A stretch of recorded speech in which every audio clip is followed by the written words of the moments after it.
need to take the opportunity to look in the shop. We haven't been in a while. So I'm going to open the door and we can see. We haven't been in here in a while, so there's so much new stuff to see. First, I'd like to warn my co-workers, but she's not in yet. Okay, good. So, dresses. These are all Selje or apron dresses. They look like that. Hi, Max. Some of them look like this in the front because you have a pin or like a brooch that goes to hold the top and the bottom together like that. That's how you get in and out of the dress. No zippers in the Viking age. But some of them are actually sewn straight to it. But there are some really beautiful ones. I don't know if you can see it. Hey, Karen's from Minnesota. Welcome back. Or Karin, I think I always want to say. This one is faced, by the way, which I thought was excellent. I don't think I've seen that in a Selje before, but that's really a nice feature to have, so you don't have the wool scraping on you so closely. It also helps to keep the fabric a bit more stiff and smooth around this area. Albert is here, can't join today as I'm in a wedding for my father-in-law. I'm surprised you made it this far, so I have to rewatch later. That's okay, we'll be there. It's just me today. Karl is visiting his family in Selje, so we'll do a little bit more needle binding, but I thought I'd take the opportunity and show the some of the new things in the shop. Here's one that has tablet weaving on the top.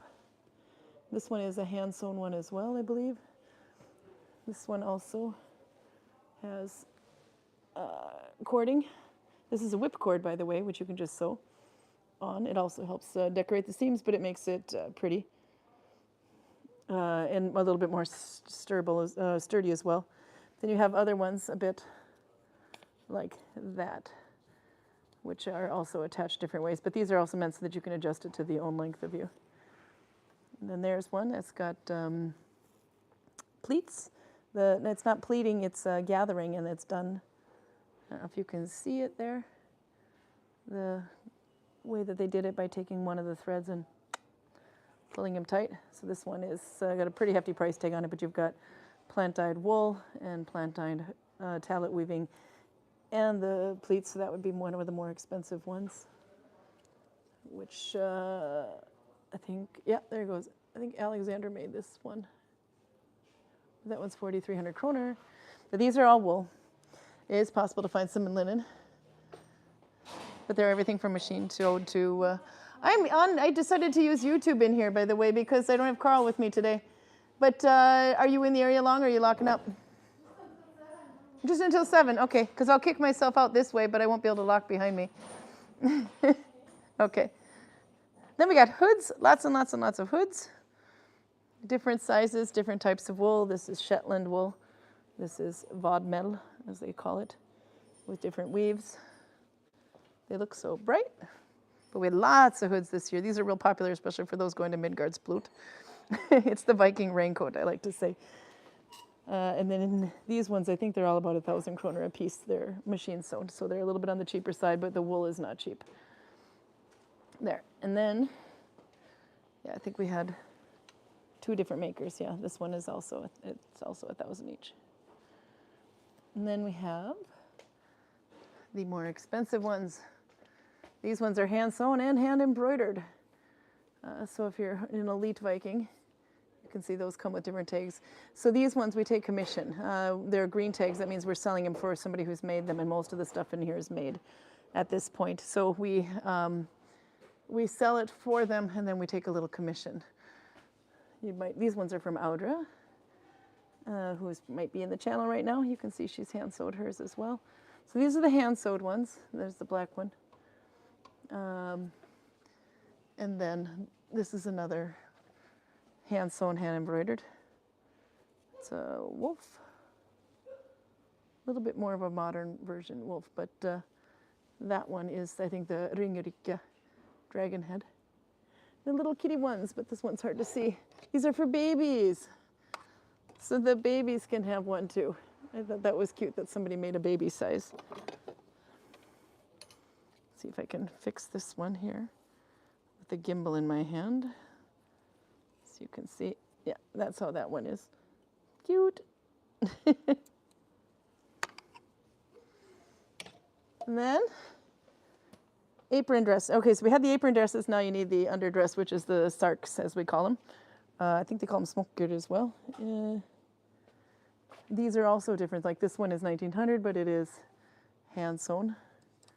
They're all different makers, so all different prices.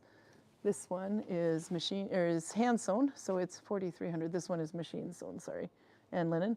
This one is hand sewn in wool, and has a facing, and has embroidery, and that goes for about 4,300, which is a bit higher price, but if you know difference between the two, it's worth it. This one also has a front gore, which people hate putting in. I don't know if you can see that with my gimbal glaring off of it. How it comes out through the wood like that. Hey, Outer made it. We were just showing your hoods. And Heidi made it too. This one has side gores as well. But yeah, you can see all the hand stitching. So there's like the difference. People were asking me, what do we price things at? And they sound expensive, but they actually do sell for that. But it is a lot of work. So there you go. For 4,300, you can get a sark with hand sewn gores and facing on it and embroidery on the sides and everything. Or like around 1,900, you can get one that's machine sewed out of linen and just plain. There. But they're all different prices, different likes. This one's a hand sewn linen one. This one also has a facing. There's another hand sewn one. This one has a little reinforcement here. So we have all different kinds. See if I can get them off. Now these are, somebody had a lot of one color fabric. Let's see. I'm making a mess with the hangers. Do you ever have this problem? Okay. Anyway, as we look further back, you can see some have embroidery, some have tablet weaving, or this is also embroidery, actually. It looks like tablet weaving. There, you can see it better. This one has a really nice wool. I don't know if you can see the design in it. It's a diamond twill. And then more, that one Vilborg made. So many different ones. If I show like that, you can see all down the side of it.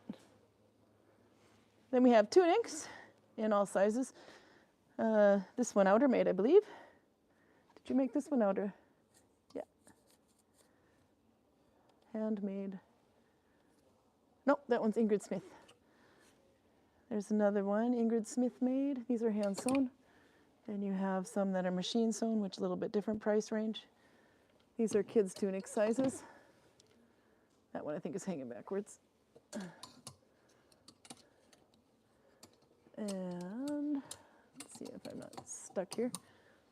See if we can find, oh, there's some little dresses for the kids. There's one Outer made. Isn't that cute? She put this embroidery pattern on the end, combining two stitches. That looks really cool. And it's made out of linen. There's Outer's tag.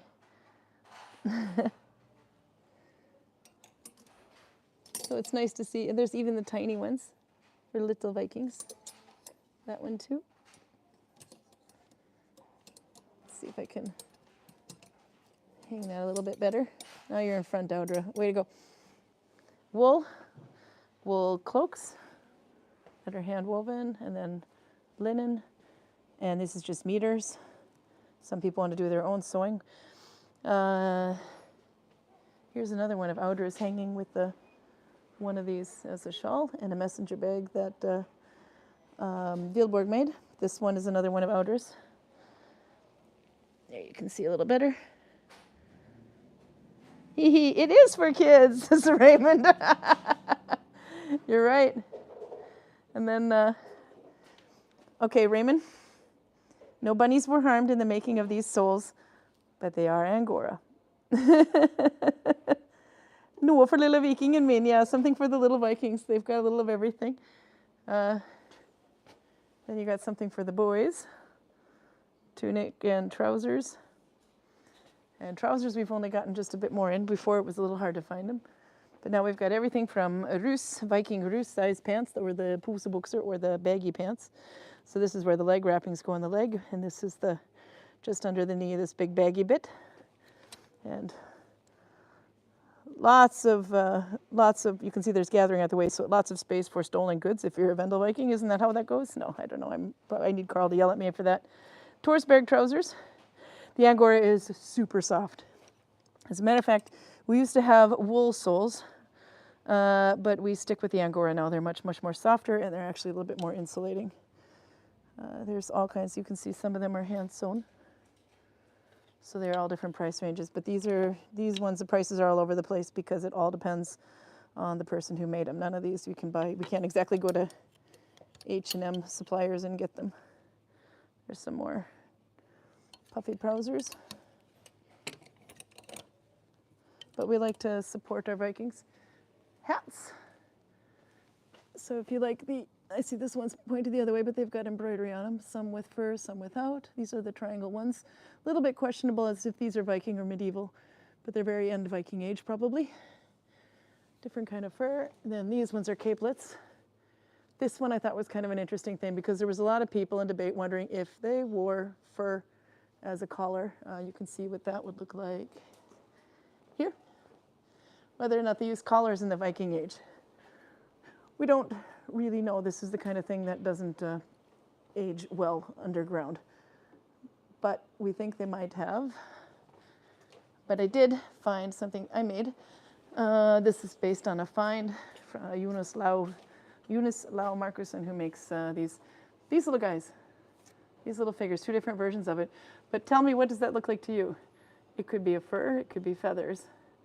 But that has me thinking, okay, the gold foil figure that came from, I think that kind of settles it for me. So I think the fur and feathers are okay, depending on how Instagram you want to go with it. There you go. How about that helmet?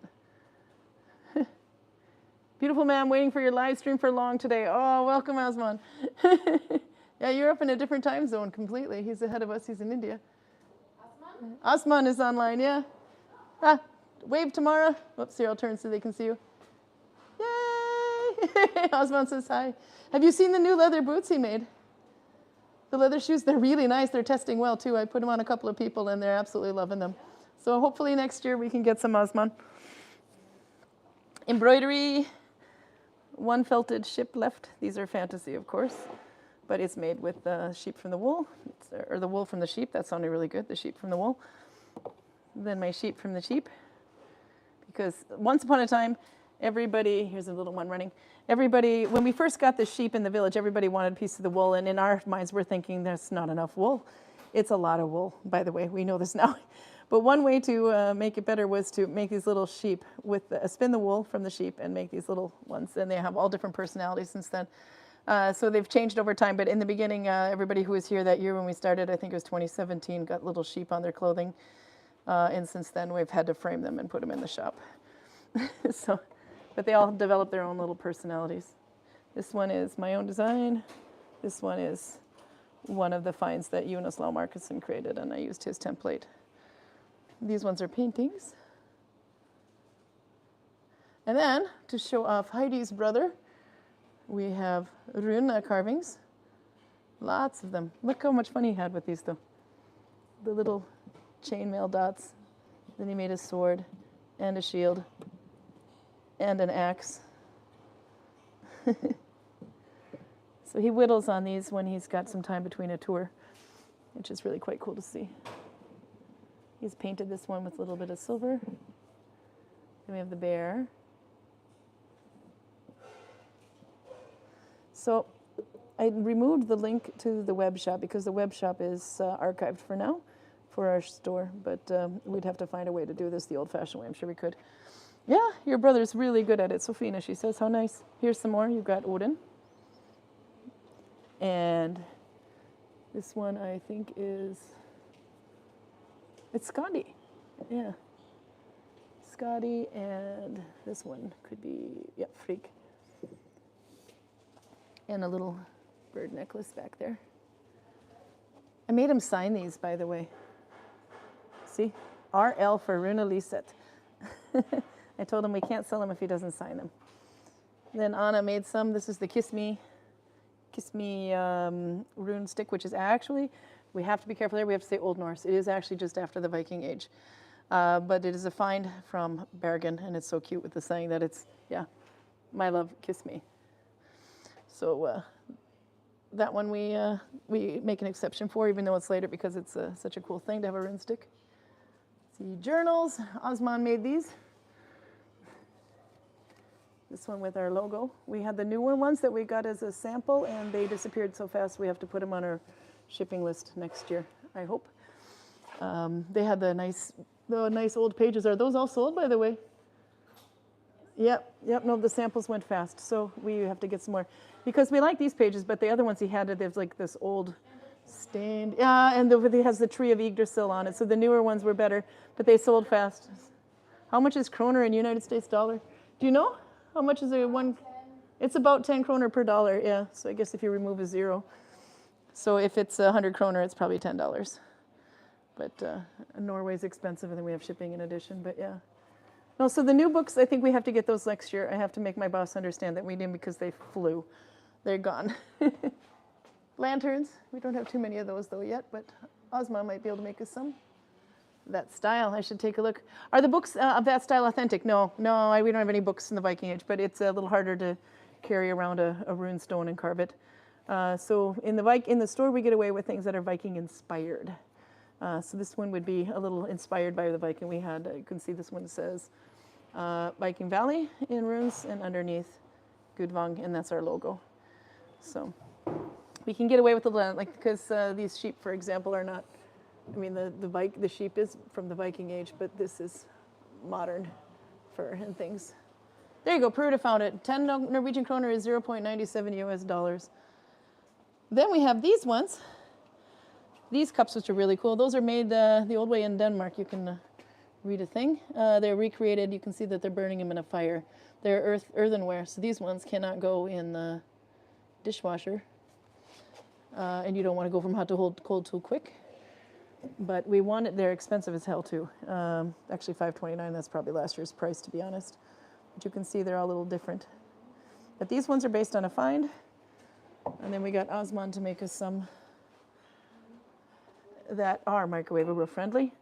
And we have no problem with the Viking wants to use these in the village, but the dead giveaway is the white bottom. This is microwavable safe. And they're obviously much less. I usually divide by 10 to get a ballpark, yeah. And the other thing too is with Norway, you don't have sales tax. It's included in the price.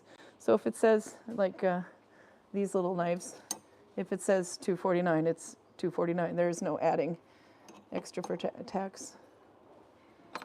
This one is a little knife. It's a little blade. I didn't know what this was, but you've got to be careful where you wear this. If you wear this on your thigh, it might stab you. Kvinno kniv, women's style knife. This is medieval.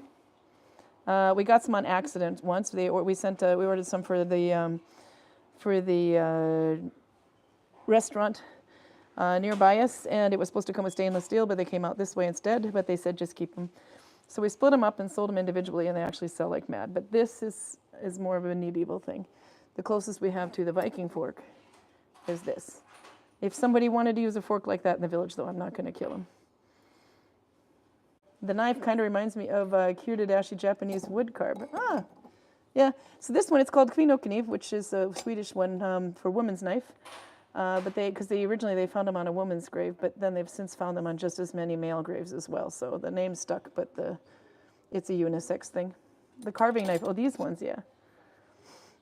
These ones you got to be careful with because there's no guard. So you could, and they're sharp, you could slice yourself there quite easily, but it's nice to have a little. I wish we had little covers for those, but we'll talk to the supplier. These ones, one of our own Vikings made. There you can see another kind of a type fork. Spoons and a knife. See, that was one of our villagers who made these with recycled leather coasters. She also made little helmets. Where are they? Do we still have helmets? We put them on the sheep for fun. There's some of the shields she made. No, maybe the helmets sold. We might have to get more of those. Then Edita, our own Edita, brought these in the other day. So they're brand new. Sleipnir. And they have all kinds of different versions of the legs.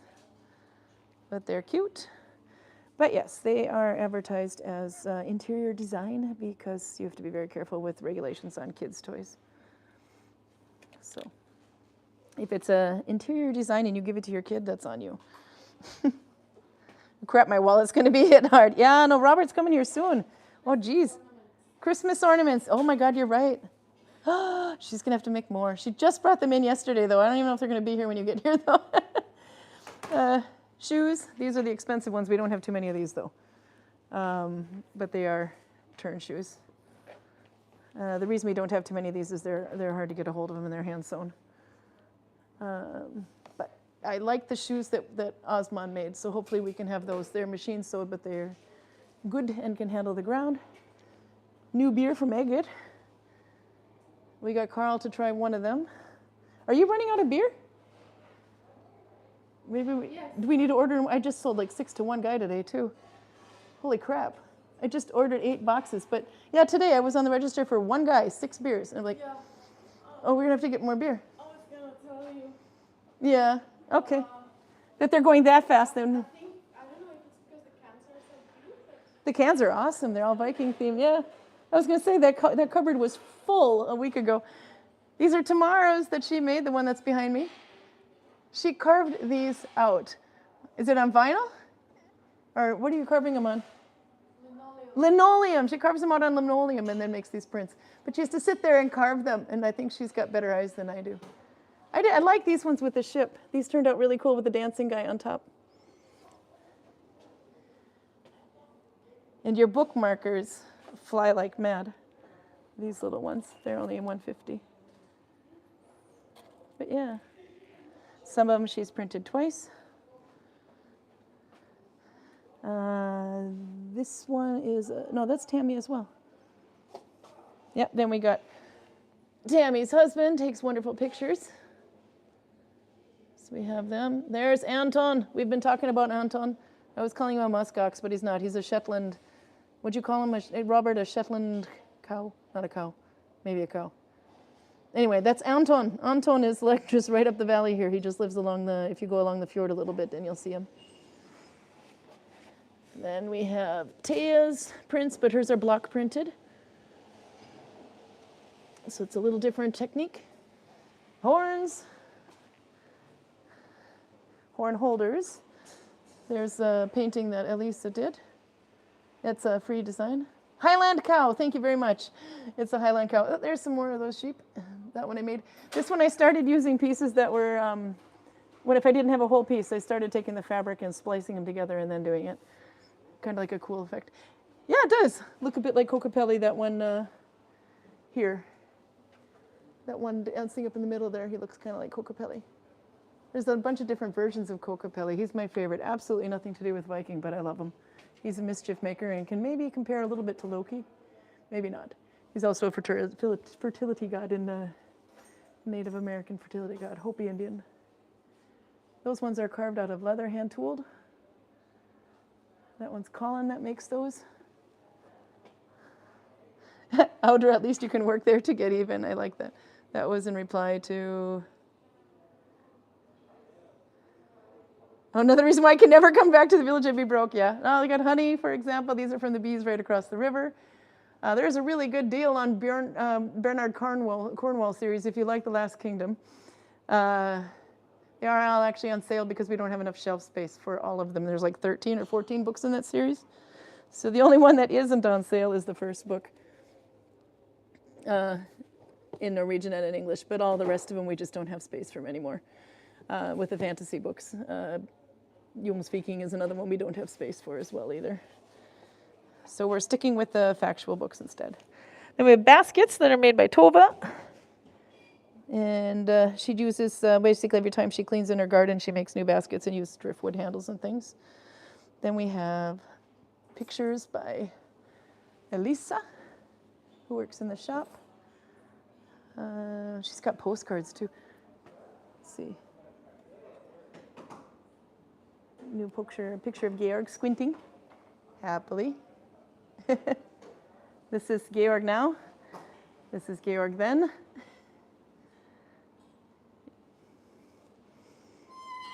These are Elisa's postcards, yeah, from the village. So they're a little bit more, but the painting, I like that she uses this really nice matte finish. And then we have, who's this guy, Heidi? That's Rune about 2 years ago. I needed to take pictures for his Hago sending. So that one is one of ours. And that, of course, is the textile house and down the street there. Necklaces. These ones are all made out of clay, but these ones we don't have anymore. We have new ones made out of bone that Osman made.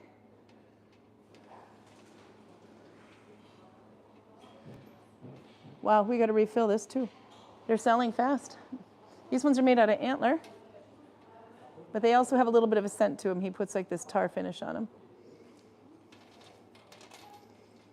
And these ones are made by Richard. They're new. You can see the designs. Let's see. Oils. We found out that our French Viking guide is a witch, and she's making a lot of money on oil. No, but they're really good. They smell kind of pine and juniper. She uses scents from around here. Although, what is the name of the oil that she has to use to keep it? No, jojoba oil or whatever. That one is maybe not a Viking. And by the way, Torun is going to bring some more of these keychains because she says that's all that's left. And I said, yes, bring more. We'll keep them on stash and refill. It's a nice way to get a little piece of needle binding. I mean, not nail binding, but tablet weaving. I can lock if you want to give me. Yeah, here the key is in the usual place, and I can lock. Yeah. Okay. I will do that. Antler rings. It's raining outside. I was going to go outside, and then I have no Karl today, so I thought maybe we'll show the shop and show some needle binding. Are these rune rings? Are these also Richard? No, they're not. Oh, flat running, a new item. Oh, these are brand new. I like them. From this collection. With the rune necklace. Oh yeah. Yeah. Sorry, I'll do that. Those are nice. I didn't see these before. No, it's new. Sorry, if I hold it back, maybe you can see. But they're very big. Like, so there's some rings. I know they fit me. No, no, they're very big. Okay. Look at Tamara's fingers, then look at mine.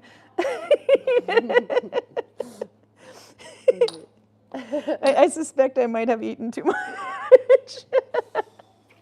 Yeah, I can lock up. It's no problem. Okay. I thought it was kind of fun. I haven't shown the shop at all. Kids' books, not this season anyway, at least. Yep, see you tomorrow. So some kids' books, some of them are being replaced. This one we are phasing out because we found another one we like more. And that is this one. We like more, the color pages and things. So I open up to a text page. Children of Loki. New bling bling upcoming, yeah. The Valhalla books, I'm having a little issue getting with a hold of those, so we'll get some more. But these are a collection of comics. This is the best-selling Norwegian book because people are willing to translate them. So this one contains these 3 comic books in one, and it's basically a retelling of mythology. But they don't print them in English. Something went wrong. I don't know what it was. So they originally came out in, I think the guy that makes them is Danish, and it was translated to Norwegian and some other languages as well, but not English for some reason. But there are some versions that fans have made on their own. And these are the Norwegian kid books.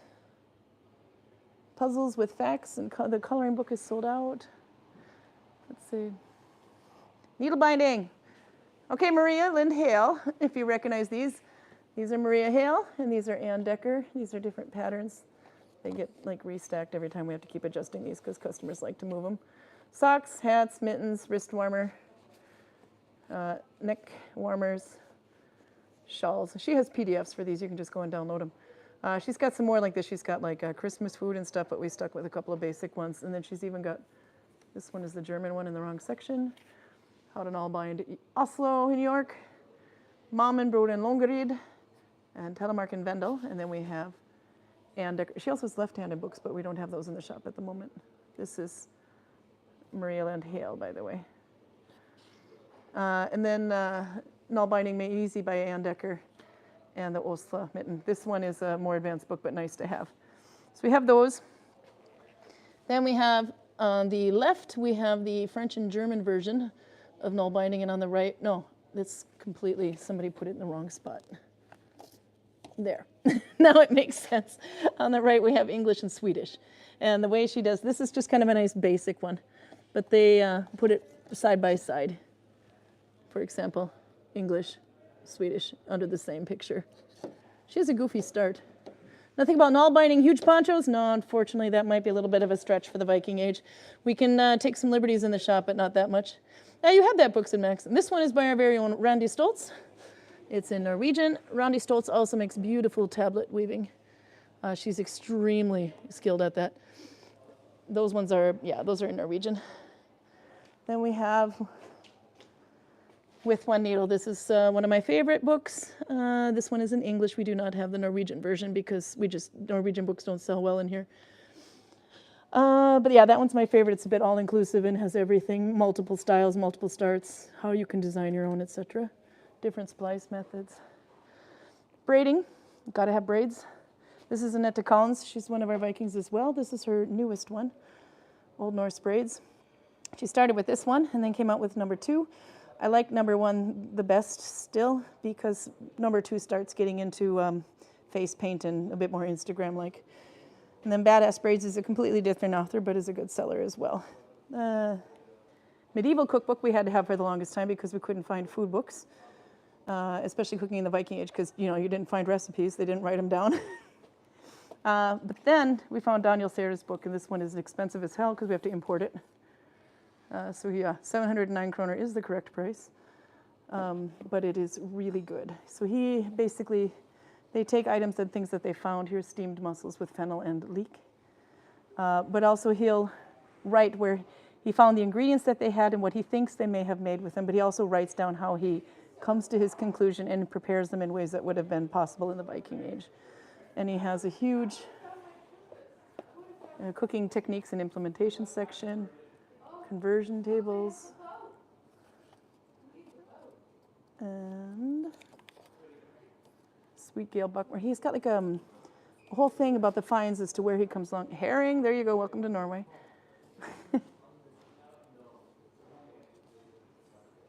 There, birds, fish, and plants mentioned in the book. The encyclopedia is what we just went through. But then a table, English word, Latin word, Danish word, German, Icelandic, Norwegian, Swedish. But you have to do a lot of guesswork when it comes to, like I said, Viking age food, what they would have eaten, etc. Plant remains found at archaeological sites. So what I like he does, because you can't really say for sure what they did and what they didn't do. All you know is best on what you can. Maybe you hear a food mentioned in the saga, and he'll write something by it. And he'll prepare it the most ancient way that he knows how to do it. Yeah, here's Viking Age and medieval literature, where he gets a lot of it from. You can see Poetic Edda was one, Heimskringla, Snorri Sturluson, where they mention these things. And he comes as close as he can, but it is, of course, a bit of guesswork as well. And then we have the very tourist one. God knows if this is correct, but it's a cheap version. Viking and food drinks in the Viking era. So it all depends on how far you want to go with it, but you kind of get what you pay for. This would be a more ultimate guesswork and maybe a bit more Norwegian style cooking, whereas this one will be as factually close as we can possibly get in written material. Then we have the mythology books. Everything down from the dictionary of it to different versions of the tellings. Neil Gaiman, of course, who's not making any friends lately, but his book still sells well.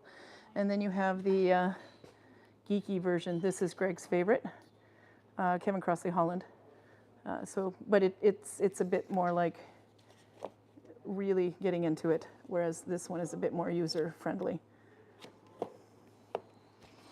Carolyn Larrington, she has a couple of different books in it. Then we have the runes. We don't really like this book for the picture, but for those who like to do rune reading, that is a cheap version of one, but we don't like this symbol because it's not Viking age. But that's for people who like to do rune reading. But we do keep that one because out of all the 2 books that we have, we like to have one that's a cheaper version and one that is a more expensive version. I'm not into rune readings, but some are. But this one, apparently the rune readings we have in the village, they like this one the most. They're double-faced pages, or uncut pages as they call it. And there you can see things that it covers. But it's quite nice. So there you go. Expensive version, cheapy version. Get what you pay for. And then how to read runes as far as reading them in link-wise, you know, I mean, how to actually translate them instead of actually trying to say, is it possible to convert from US dollar to kroner? Don't know if it's allowed in my country to use federal laws or something. No, you can convert. I still need to get pre-made Viking braids, says Lindsay. I can put them on top of my very short hair. Oh, yeah, there you go. Roger writes, surströmming Norwegian canned fish is not allowed on airlines and banned in the US because it's fermented, pressurized, and explodes. Yeah, you do not want that to explode. There is one other cookbook we had that's not actually a cookbook per se. Let's see. That one I think is over here in the foreign section. Yeah, so that one comes, this one, the cheaper one comes in many languages, by the way. This one. Viking Tiders kjøkredskap. So it's actually about things that they would use to cook with. Cooking, it means Viking times cooking tools. This one is in Swedish. And this one was the closest we had for a long time, but it talks about things that they used to cook with. There's a cup that looks a little bit like mine, not quite, but stamping. So this one's kind of nice for things like that, but where they get ideas from. But this is more focusing on the equipment that they cooked with. So we like that one as well, even though it's Swedish, but it is the only one we can find like that. So Swedish will have to do. These are more of Maria's books. This is where the German ones live. Then, of course, Neil Gaiman in 3 more languages because the French, Spanish, and German wanted a book they could understand. And that one is a very simple mythology book for them. Whole big section on Norwegian, which is really good if you are a Norwegian and you can read, or you can read Norwegian, because then you have more books that aren't translated into English available to you. Like the Viking area in Rogaland, or the myths that created Norway. Vikings' biggest war. I think this one is going to be coming out in English soon. Kim Yardar is from Tønsberg. Ågrip. Battle at Hartfordshire. Hafrsfjord. I can never pronounce it. Hafrsfjord. Let's see. I should sit down and do some needle binding though. This is the designs. A lot of designs that I would come from these. These are designs that are made by Finds. And actually, the nice thing about these is if you do make stuff to resell, you can choose up to 10 designs and resell things with them without having to do any royalties or anything like that. You can choose up to 10 for personal use. For resale, even, not just personal use, but resale. And then you have my favorite, Jonas Lau Markussen. He has a blog. And his are amazing, and if you subscribe to his, this is basically how you can draw your own Viking-inspired. He takes techniques and things that are common in design, the movements, etc. But his blog, if you follow his blog or subscribe to his Patreon, then you can use his figures too, which is what I do with the paintings. Bayou Tapestry, because Bayou Tapestry. Viking clothing, a lot of people like this book for textiles, however it only has 1 paragraph on Nalbinding. This one is really great for finds. We refer to it very much. Then we have The Gospel According to Loki is one of Greg's new favorites. It's a humor book. Think about it, if Loki got to tell the gospel, then you get it. The epic story of the trickster god. Everyone wants a little representation of Loki, so we have that one. And then we have Heimskringla, Valkyria, Women in the Viking Age. Queen Emma, I think, would be better, though. Queen Emma and the Vikings. Her story is really amazing. The saga of Ragnar Lothbrok, which is the saga of the Volsungs. Jackson Crawford has quite a few books. This one isn't Jackson Crawford, but it's the same story, different telling.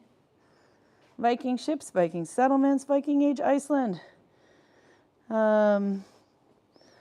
Expensive as hell, but really good about Viking hordes. But wow, this is like college book, in my opinion. And then, let's see, Neil Oliver, if you like the British documentary version of the Vikings. That's a good one. And these are when we're getting to the Eddas things. You can see there's a lot of different ones for Poetic Edda. Poetic Edda, different versions, Prose Edda and Elder Edda. This is in the wrong space. This is the book that we recommend the most. The Children of Ashenem, History of the Viking Age by Neil Price. This one is extremely good. It talks about everything. How many sheep would a Viking village need? How they were buried, where they traveled to, everything. And Ibn Fodland, if you want like the Anne Frank version, Ibn Fodland, when is basically the 13th warrior is kind of like based on him, has him in mind or is inspired by him. So when he traveled, he took notes. One of the few people who actually wrote things down. So this, and it's all kind of almost like in a diary format. It's a little section. Ibn Fodland warns his companions, the caravan to the land of the Turks. It's all, but it's directly told. Do you sell the folks to the SA? We do. Yeah, we do. That's kind of why I'm showing it. We did have a web shop, but the web shop is parked at the moment because we're going to change. We're changing finally over to a scan system, which I'm very happy about, but it's going to take some time. So we have to do it the old-fashioned way. Take a picture of a screenshot or whatever, something you like, put a circle on it, send us an email on our info site on website. You can pick one, or click on info, I think it is, or you can do Karin@guas.no, which I probably have in my description somewhere. And then allow plenty of time for us to figure out how to do it, because I think we'd have to have wire transfer and send it over and figure out shipping per piece. But we can do it the old-fashioned way.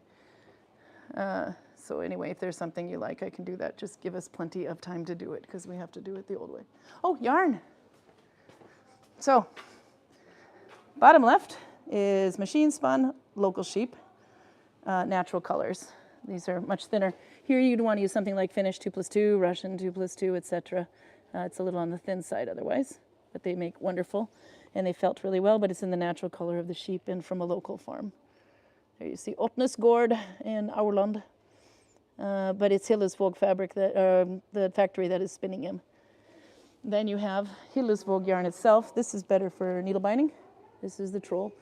Blona is also a really nice one that they have BLA with a circle over it, NE, but we only have so much space, so we're only carrying troll at the time, and there's lots more colors than this. We keep a lot of the off-white ones because for plant dyeing.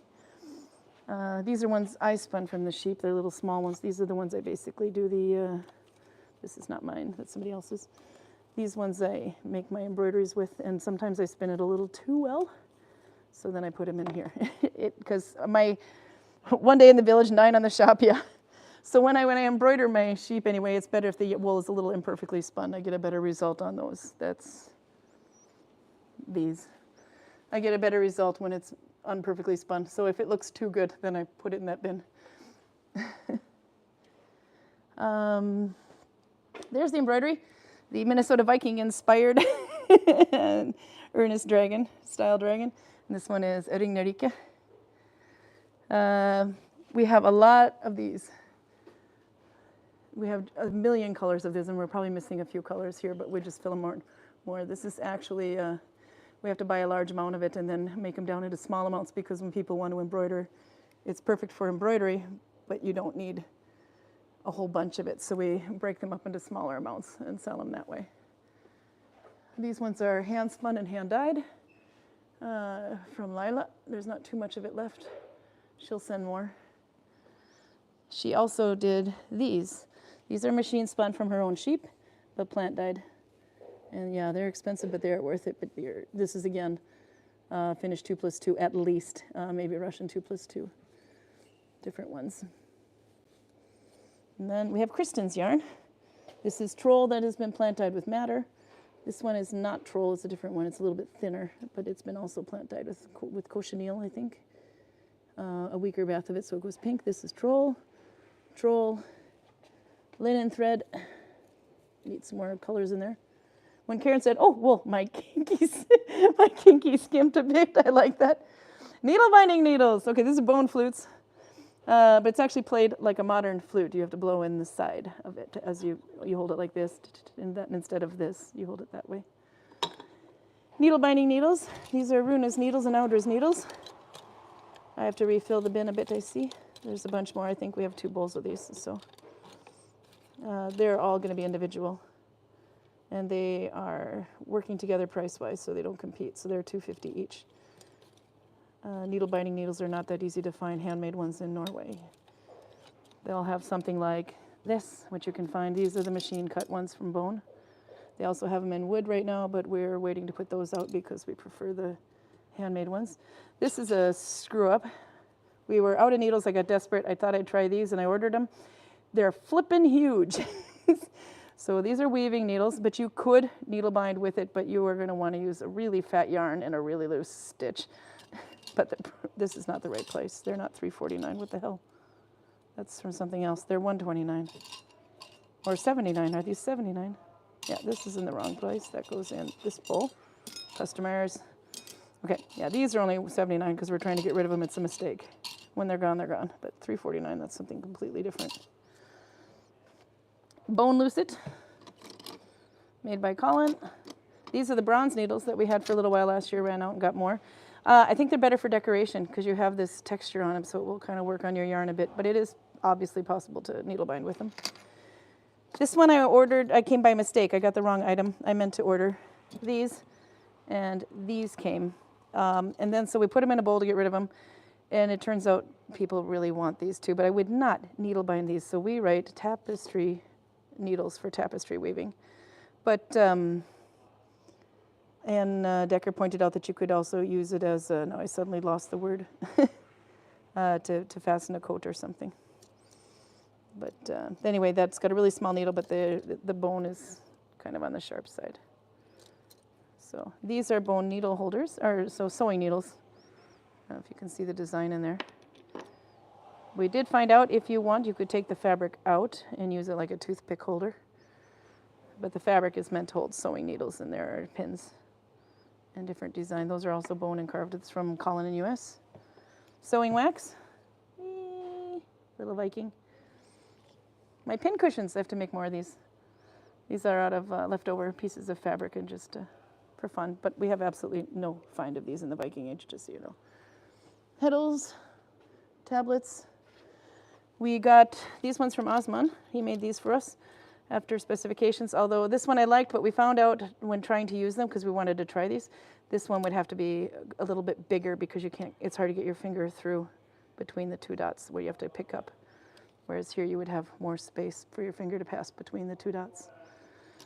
So while they last, but then they're going to get bigger. Thread winders, drop spindles, we have some other kinds of those too. Cups and things. Nefertafel, these are also new. We got Osman this year to make us some runes. So we have rune kits now, out of bone, by the way. It's hard to find bone work in Norway, so we have to get someone to make them. These ones got all turned over by somebody, but it's handmade by one of our Vikings, these little wooden ones. And then, of course, we have very commercial Little Book of Runes book with these, and I think those are only like $1.89, so they're much, much cheaper, but you know, you get what you pay for. Somebody's had fun turning these all upside down. So if you want simple, easy, quick runes, there you go.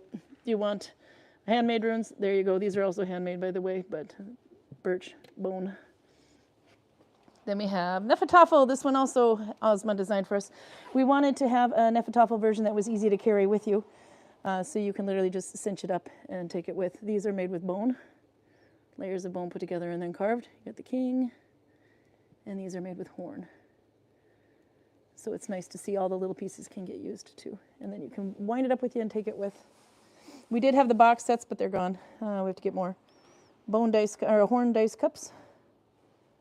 Oops, sorry, that swung fast. Lewis Chessman figures and chess with figures from the Lewis Chessman based on it. These are resin. Somebody actually thought it was ivory because it said ivory. Oops, sorry. Wow, my gimbal's going nuts. Let's see if I can correct it a little bit. There we go.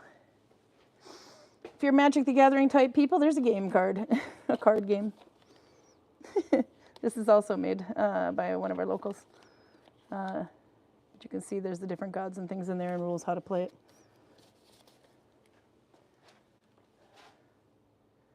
Prehistoric porn. No, it's a little before the Viking Age, but what the heck, gotta have it. That is actually engraved on one underpass near Drammen, this whole thing.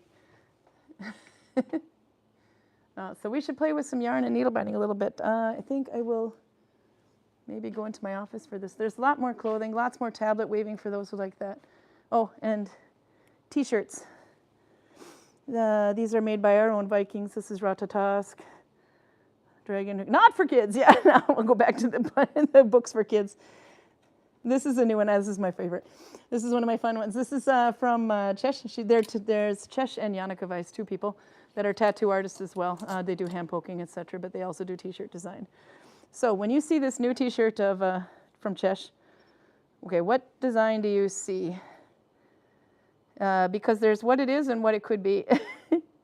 So, well, it depends what you saw anyway, but I'm going to go ahead and ruin it for you. It's actually two ravens. There's the beak, claws. But somebody thought that also looked oddly like a female organ, which might be kind of the idea that she was having fun with. The line art of those caribous must have been traced back to Paleolithic or something. Yeah, it's older than the Viking Age, but we have a little bit of representation with that because obviously it existed in the Viking Age. It was just very old during the Viking Age. Then we have our own t-shirts and hoodies. Tamara made some new designs. These are Tamara, the one that just was in here. She made this design. And then she did this design based on one of the runestones. And then, of course, our own logo, or Viking Valley, Gudvangen. Hoodies and things. Yep. Oh, the carved horns are amazing. Yeah, these are Collins. I don't know if you can see it up there. There's blowing horns and drinking horns. They're not cheap, but holy crap, they're wonderful. They're not. They're kind of burn carved anyway, and they're all along around here. But they're amazing. Colin lives in the United States, so he has access to different kind of horns than we do here too. So he's got some really long ones. And then, yeah, there was the heddle weaving. This is, these ones are woven by heddles. These are also very common. People use them as leg wrap sometimes. Then you have tablet weaving in wool. And these ones are based on fines. Some more there. It's actually just turned backwards. There's some more. We actually must have been selling those, but you can use these to decorate your outfits and trim. Belts we've had to have. We're not a big fan of the black belts, but we got those before we got the brown ones in. But these are made by our Vikings as well. This one is a forgivable leather, by the way. If you, I kind of wonder if there's any finds of Okinaras in the Viking era. I thought Karl answered that one not too long ago. I think he said it could be possible, but don't really know. But I have to go back to that one. It was a little while ago. Bags, and more bags. Different kind of pouches. Historical pouches, leather pouches. These ones Anka made in the village. They're like, yeah. And then there's these ones. They look like a half circle and on each side, and then it has a big piece of leather going through. So when you have it cinched up, you can't open it, but you pull there and it'll open up. And then what else didn't I show?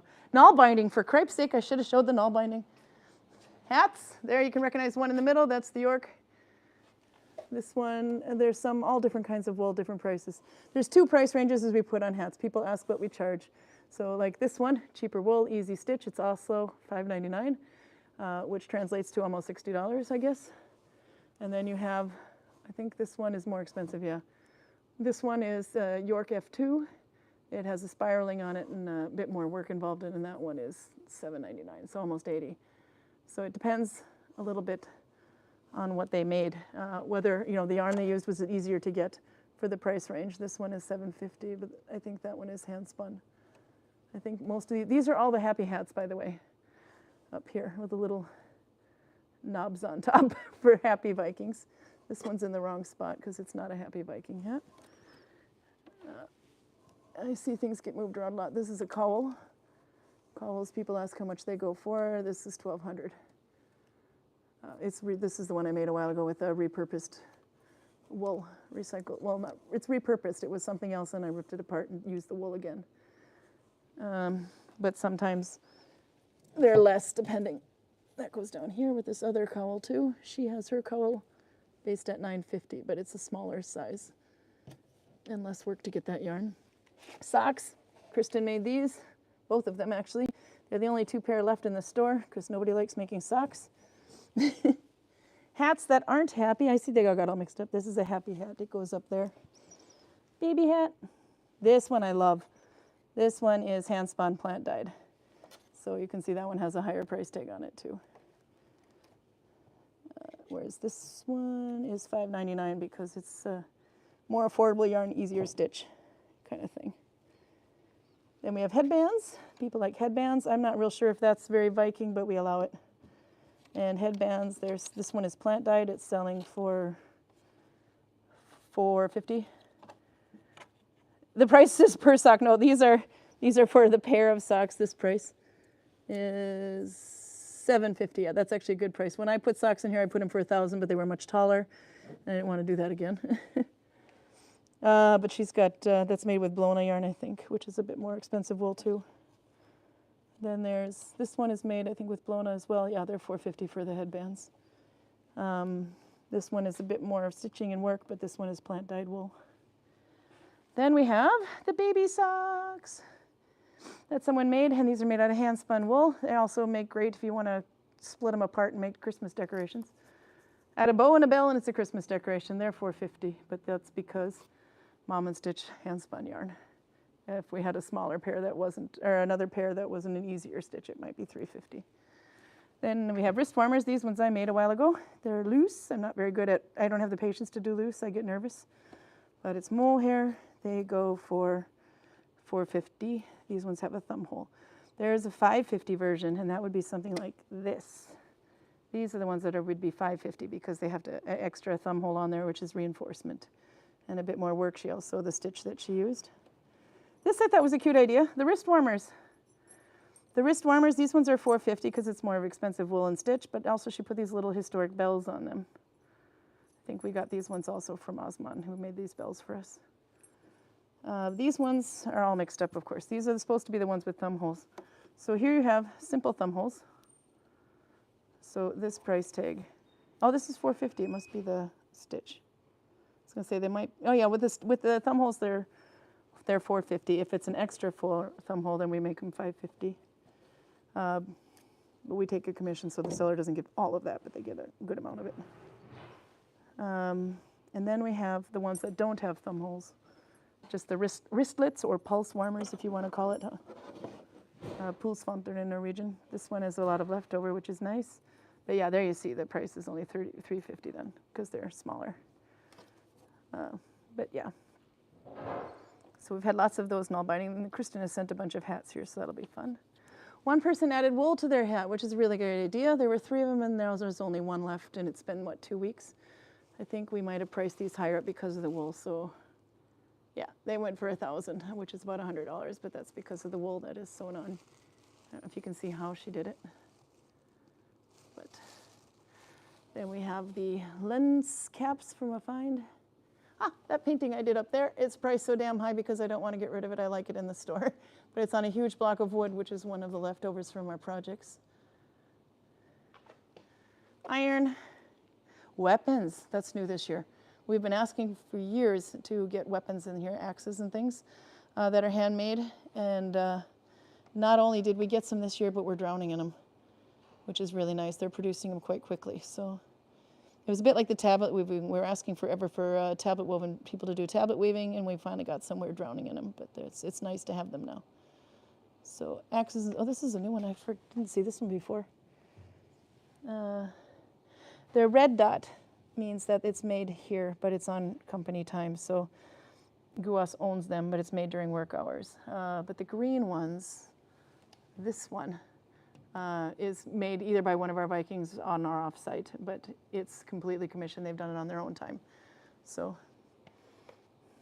then we have silver. The bottom is recycled pewter, which is cool, but a bit on the fantasy side. Then these other ones are based by fines. Antler on those ones here. This is made here. This is Tomek, by the way. We saw his tent earlier. Antler with some tar. And then we have the Norwegian silversmiths who makes copies. These are all bronze in this cabinet. The shells are just decoration, by the way. Key.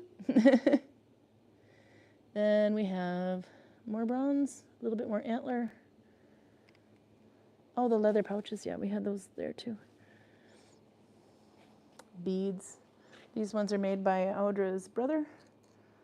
These little rings are quite popular. She just sent me 300 more, so that's good. These ones are only $2.20, but you might actually get them. You could probably get them directly from Audra a little bit quicker than you could get them from us. They're brass, so you have to keep them polished, otherwise you'll get green. But they're nice. And these ones are iron. Thumb rings, basically. These ones are little fibulas. They're great for leg wrappings. And she had this other ring too. It looks like we might need to refill these. I don't know if you can see it. It had a little snake on it. But that, okay, Audra, we might need more of those with the little head. Those ones I didn't realize were sold out. Or either that or they need to refill them. It's one of the two. Then we have silver, which we love. The silver rings, all these rings are resizable. You just stretch them. There's the wolf cross earrings. It has like a cross. That looks like an upside down cross with a wolf's head on it. Hard to focus. Buckles. That collar is nice. I got one for Karl. I see a lot of my fingers in here. I have the third ring from the left. I have the first ring. I have the middle ring. Shiny. Lots of bling. I'm so horrible with chat, by the way. I have to keep looking. But it's nice to be able to show off the shop because we haven't shown anything in the shop for quite some time. More knives and things down below. Yeah. So we had a lot of new things this year. And then in the hallway, there's a whole ton of glass. This is one of my favorites is the wobbly glass, but I don't see it anymore, so maybe they're sold. This is one of Karl's favorites, or Georg's favorite. This is the Birk glass, also one that was found in Vik, Birke and Vik. Karl likes these. But now we found a claw beaker that's tiny instead of big, so it's still expensive as hell, but it's not as expensive as the big one. But you can actually fill up all those claws. Okay, should we go play with needle binding? We're going to have to go overtime because I had way too much fun in the shop, but I kind of forgot. Karl's man. This one, see, this one has two eyes. I had to ask him, when did he have two eyes? Because the older ones had an eye missing, or kind of like a sun. But then he watched us on YouTube and he said, I can make them that way. I didn't realize they were changed. Or a newer version came out. So now we have both, I believe, with the gods. We just have to see if they're all on the shelf. Oh, here's one. Okay, so this is how the first ones we had look like. The one Karl has looks like that. But the newer ones, it's like that. That claw beaker is so cool, yeah. It's a little different version of it, but the other gods are the same. One of the reasons we like this god is because you can see how their clothing might have looked. Hairstyles. And then this one, some people like to refer to this guy for null-bound hats, but we believe that it's actually not a null-bound hat, it's a felted wool hat, these little triangle hats. And Viking women were not that well endowed, I'm sorry, not for children. Anyway. Oh, and this is Naked Karl. We got Naked Karl this year. Apparently there was a new statue it made. It almost looks like Gollum, but it looks like the Naked Karl stroking his beard. They're made out of rocks. Not for kids! Naked Karl is, by the way, the Amber King in the original find. But then you have the dragon heads from different Viking ships. Yeah. Lots of fun little things. Okay, let's go play. And then I'll look at you. Okay, so we'll go over time. We'll play with the M1 stitch. I need to start over again because I forgot to bring it with me because I'm an idiot. I have two microphones, though, just in case I want to talk a lot more. Okay, sorry. One more time, Raymond. Bunny. Bunnies. And they go to gigantically huge sizes, too. Okay, I'll go sit in the little office room. I was going to go out today, but it's still raining. Cats and dogs. but we needed rain. Let's see. So I will grab my bag of yarn in my messy office where I can show you something. Okay, so here's some things that are being made that aren't quite done yet. Bunny, what do you think of, oh, there's some naked people. Those aren't in the shop yet. How about this though? Tomek took that picture. That's me and that's myself and Arild Bersheim. We were being goofy, but we did the Instagram pose and tried to look. So there you go, not for kids, Raymond. That's one of my favorites anyway. He's the one who also made the not so Viking octopus antler. But I bought that for my kid. That's not Viking at all, but it was one of the secret stash. But anyway, I thought you'd enjoy that picture. Got to have a little fun in the Viking Age. Definitely not for kids. What? Okay, I'm going to grab my bag and we'll go sit in the other room and see if I have a needle binding needle. Otherwise, I'll have to run out for one. And I apologize, I've been horrible on chat, but I see Pruda's been keeping up, which is good. So, boy, Karl's going to miss out that we showed Naked Karl on YouTube. Not for kids. Okay, so maybe I play with the blue again. Blue wool. This looks good. And some chocolate from Audra that I have to turn around that other way. This was that birthday chocolate, I guess, from Lithuania. So try that. And no, I didn't bring a needle, so I'm going to have to go and get it. Have I closed the shop? Nope, but I will afterwards because it's connected. The only way to get in the shop is past me. All right, I'll let you stare at the ball of wool and chocolate and a very damaged cheap table from the 80s. Oops, if I can get it to turn down. There you go. And the game sequence, which my boss loves. And I'll go and get a needle.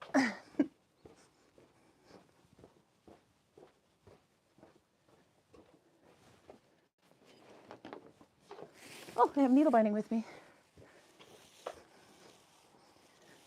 Okay. So when we were driving through Førde and found that cute little statue, I took a picture on the cover. We stopped off some places and I had some time to finish some needle binding projects that I had worked on with thin yarn from my mother's stash. And I thought, what's the easiest and fastest way to work with the thin yarn from my mother's stash? And that was to double it up. Let's see, it's in here so nothing would get snagged on it in a bag, but it's not really a good idea to put wool in a plastic bag. So this is, I made one out of this cognac color, but this is the purple wool that my mom brought me. But it is doubled because it's very thin. And it has silk in it, raw silk in it, mixed with wool. But because it's so thin, I did double, which you can see better on the other one. And also stitch. This is, I think, inside out. There we go. So I made that one. But one thing I kind of liked with the skinny yarn that's double is it's very squishy. You can just, it's easy to pack with, and it's very thin but very warm. But it turns out, I like that it's kind of a squishy.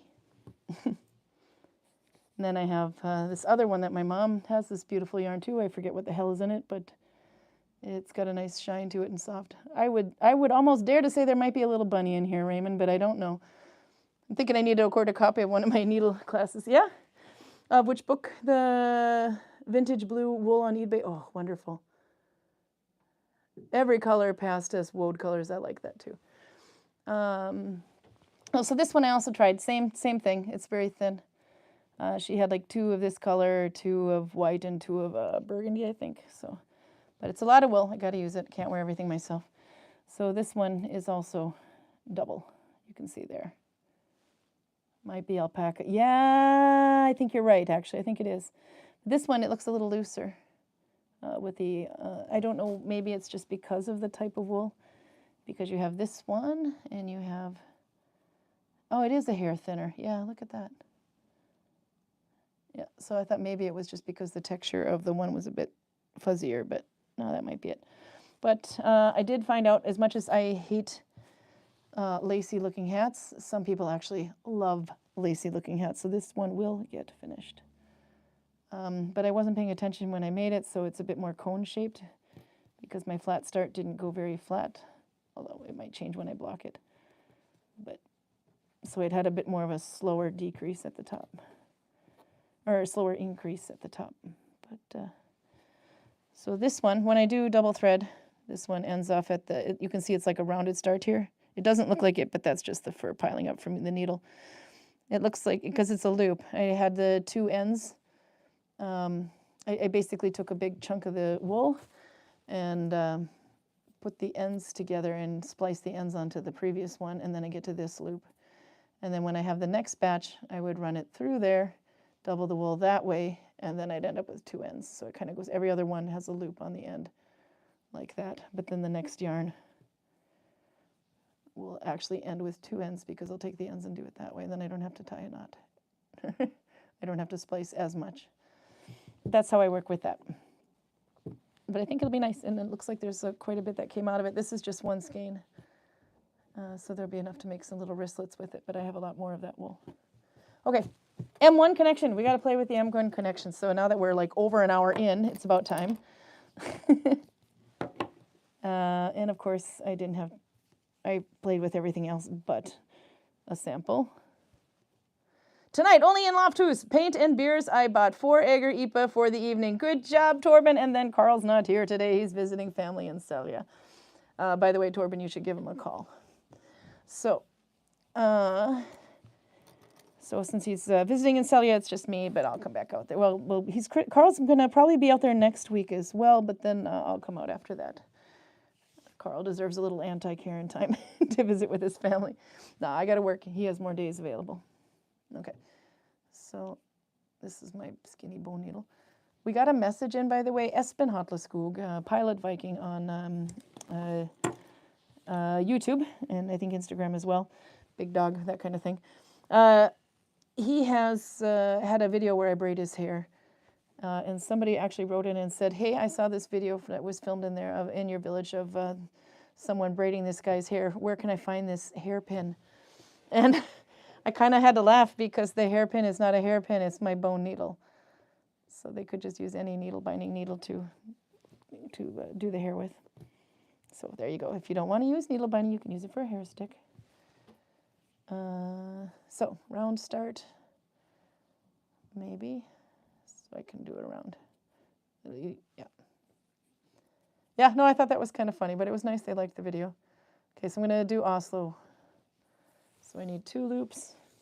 Now I'm not doing a deconstructed one, basically. I'm working in the ring. So, of course, I started with an absurd amount of yarn. I'm an idiot. Okay, so instead of going into the previous row, you just go into the ring, but you have to make sure that it's a slip knot so that you can tighten the ring later. So if you didn't know that I did it really quickly, I didn't think about it, but that's a slip knot.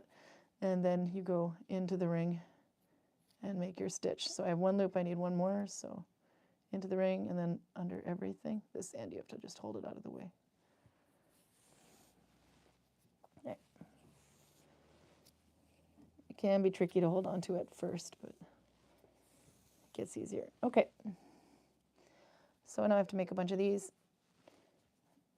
Maybe these will be little pouches, so it doesn't have to be a perfect round start. Why in the hell do I start with an absurd amount of yarn? Is anybody else stupid enough to do that? Pruda found Pilot Vikings link. That's Espen Hatleskog. Ingvar is also in there when he had his head shaved. Really short. He's got long hair now, Becca Ingvar, and he's one of our fighters. And I think Krajnik is in there from Romania. I braided his hair in there as well. But Espen was getting his hair braided. He calls it a tutorial to get his hair Viking braid, but it's not really a tutorial. I show him how I did it, but it's not step-by-step kind of thing. But anyway, so somebody was asking, it wasn't this needle I used, but it was a similar one, but made of wood. And I thought it was so funny they were asking for the hairpin. What's the hairpin in the video? And I'm trying to think, did I use a hairpin? And then I look and no, it's just a needle binding needle. Actually, I think I had lost this one on the way there, and I looked at my basket and couldn't find it, so I'd used my other needle binding needle. So it was a little too thick. I prefer to use this one for the hair because it's so thin. But this is that needle. I've lost this in the village at least no less than 4 times. And somebody always finds it and says, hey, does anybody recognize this needle? And I'm like, yes. So it's the needle that I keep losing but refuses to be lost. And I'm kind of happy about it because it's a very skinny one. It's nice for certain stitches. I need to start with too much yarn. Have learned to make with a smaller start, says. I used to start with too much yarn. I've learned to make a do with a smaller start, says Raymond. Yeah, no, this was stupid of me. I'm regretting it because it's just to show a connection, but I didn't have anything started, so we're definitely going overtime, but I'm walking home today so I can be here as long as I want. Let's see. Oh, somebody's coming in. Somebody else is working. Let's see. Nope, I need more.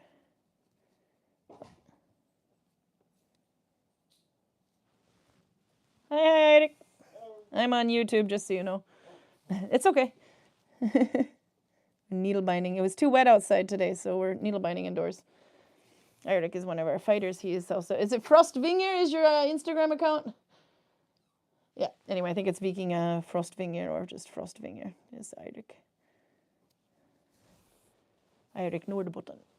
Okay. Anyway, so I have no idea how many. I didn't count because I'm just using the force.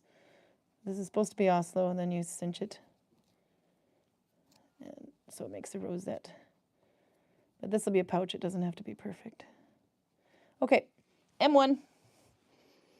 Now M1, you're going from these middle ones. It's hard to see.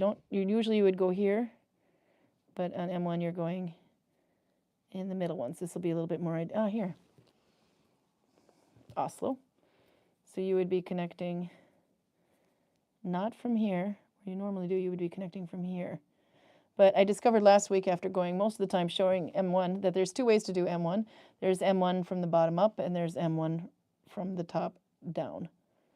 In order to make that basket weaving also look like basket weaving, you need to go top down in M1. But that's basically, it means middle one. So this first row is a bit hard to see, but I'm going to attach from the bottom down middle. And then I have to do increasing. So how many of you tried this, by the way, this M1 stitch or join, and what do you think of it? It can take any stitch you normally do, but you just change it with M1, M2, or M1, and that's it, and it'll make a different look. But it will make your stitch much more dense, because when you're grabbing from the middle, it's basically compacting your row. So it'll be a bit like this when it's bound together. It'll be a little thicker.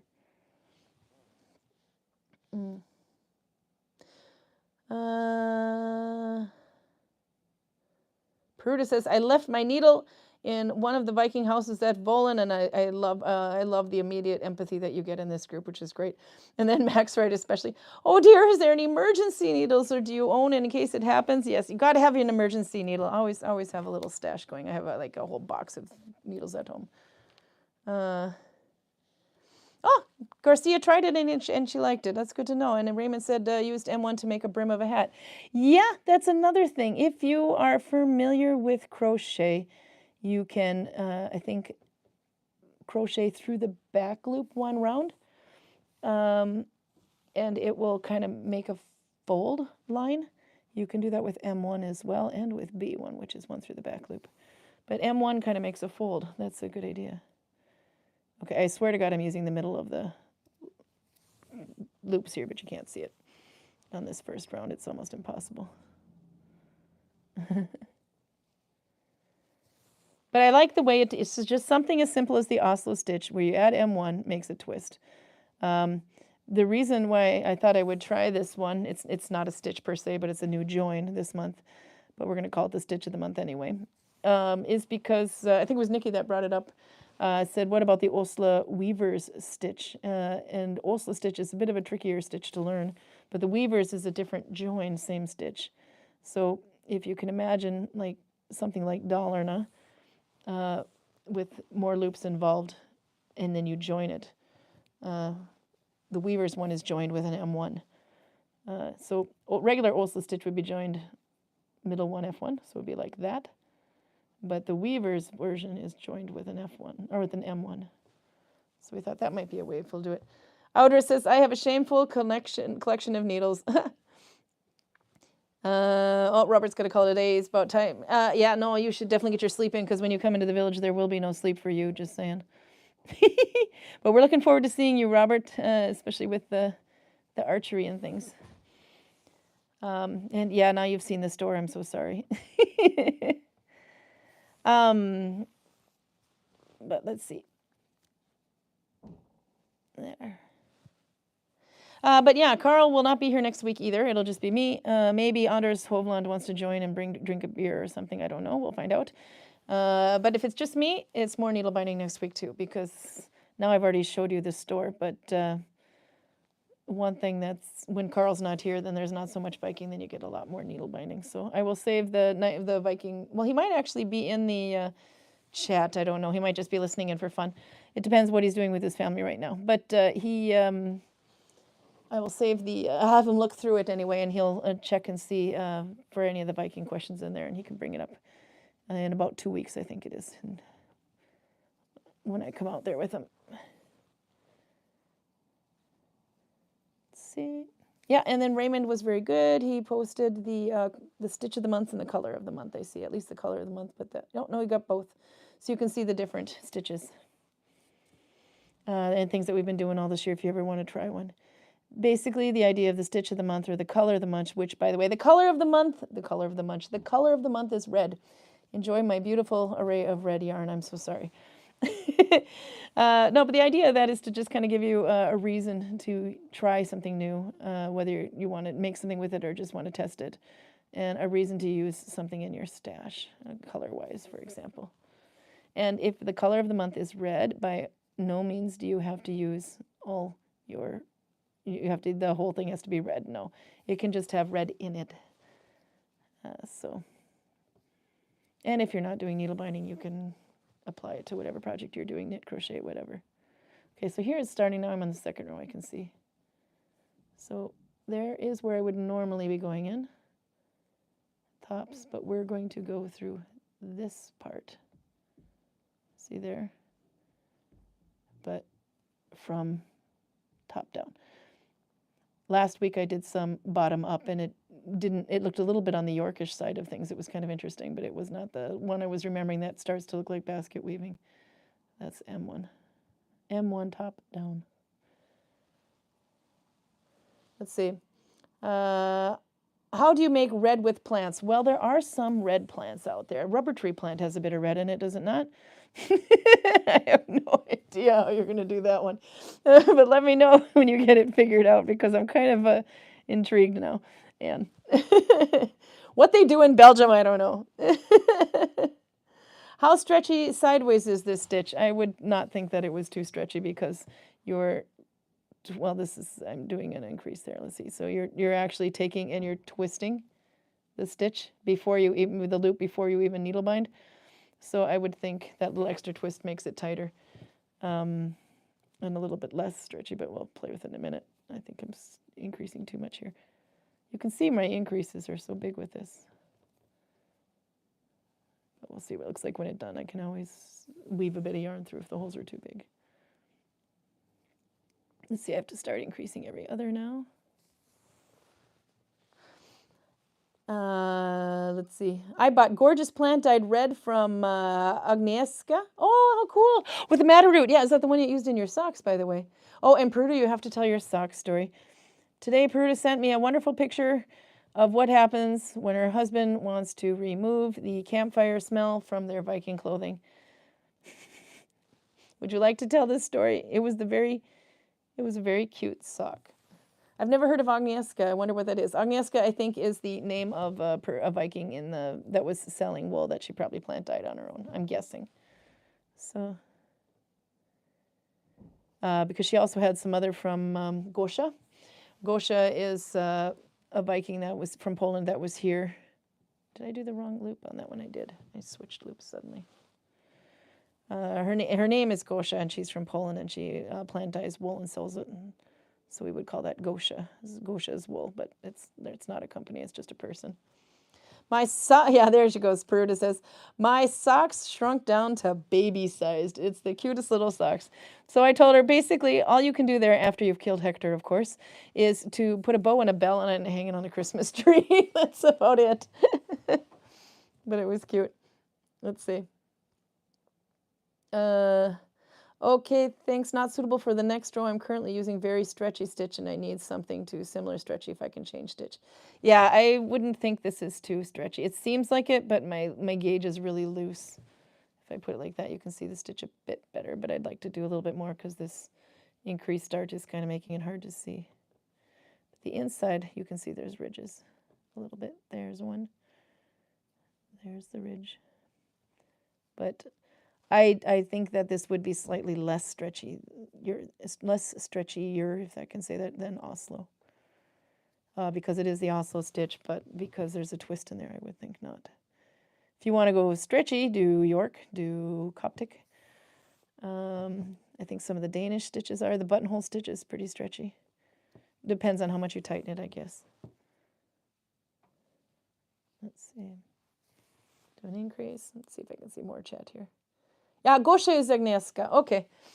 Gosha is, I don't know when she's going to come here again next, but she was here, I think, just a couple years ago. She made some felted mittens in the village, too, which was fun to watch. Just took some wool and felted it around wet felted it around a template, a piece of wood, and then cut open the wool, and it was a mitten. I don't like my increases in this yarn. It's too big. I should have tightened this a bit more. That's my center, though. Let's see. Yeah, so there you go. If you want to remove the smell of campfire from your Viking clothes, do not let Hector wash them unless you want a Christmas tree ornament. So Hector learned something there. Either that or Hector found a nice way for Peruta to do the laundry from now on. I don't know. But I felt bad for her. They were really nice socks. Especially if it's socks too, because, I don't like to make socks. I mean, I like making them, but only for a little while. I never like finishing them. It takes too long. Let's see, am I getting some stretch? It's starting to look more like a stitch now. You can see it almost has a little more of a, if I look at it like that, it's almost a bit more of a basket weaving look. But again, if I compare it with Dalarna, it's not quite the same. This is Dalarna, but it's got a bit of a weaving look to it. It was my fault too, says Peruta. I'm thinking my thinking when I have in my thinking when I have him socks. I wasn't thinking when I gave him the socks. Okay, good. Okay, we'll take that, yeah. So it's definitely Peruta's fault. You win, Hector. And says I have to redecorate my house next year, the garden, and add some dying plants to die, not die. Ah, okay. Well then, yeah, madder. You need the root of madder to make the red. You can always use cochineal, but that's not a plant. That's bugs. Then we had this big long debate, which somebody brought up, and it's come up once before. How Viking is cochineal in the Viking? How Viking age is cochineal? Because a lot of the cochineal comes from Central South America. Even the ones in Europe originated maybe there, but actually we found out no, there is one, and it would have been Polish cochineal. So because cochineal grows on cactus, but there's a Polish cochineal that was actually evidenced into the Viking Age. So that's why you can add cochineal to your Viking red list, but madder would have been far more accurate. So I started with a long piece of yarn and I got this far, but it was less annoying when it got smaller. I have to remember it's not that hard to splice. How much can you see of that stitch? Ignore the ugly middle. Okay, so this is the right side, M1. Oslo M1. This is regular Oslo, Oslo F1, Oslo M1. So one little change in your connection can change the look of your stitch quite a bit, which is kind of cool. Then the backside of Oslo, just like that. Backside of Oslo M1. You can see here's where it's that twisting is causing your rows to get much thicker. It's like this big, thick ridge on the backside. Whereas in Oslo, finding that ridge is a lot harder. It's not as defined. So because it squishes it together there on the backside, that's why I would think this is not as stretchy. The beginning was quite stretchy because I had a lot of increases. Let's see. PJ says, some cheeky idiot just now criticized a snippet of my book as being in passive voice. It's not. He then rewrote it better, but all of the suggestions were in passive. You know what? Can't please everyone. Someone's always going to complain. But sometimes when, like, for example, if I'm going to book a hotel or if we're thinking about going somewhere, I would look at the bad reviews, usually just focus, what does the bad reviews say? Everybody says it's good, but I'd look at the bad reviews. And then I want to see what they say. And usually the bad reviews are, a lot of times the bad reviews are written by some uptight idiot that didn't, I don't know, maybe had like a personal issue or something and it's not really reflective. We have bad reviews for Viking Valley too. We have a lot of good reviews, and the good reviews far outweigh the bad ones, which is really nice. But then you look at the bad ones, what are they saying? And a lot of times they think, well, we didn't like that the village was closed, or because it was during COVID, or we didn't go in.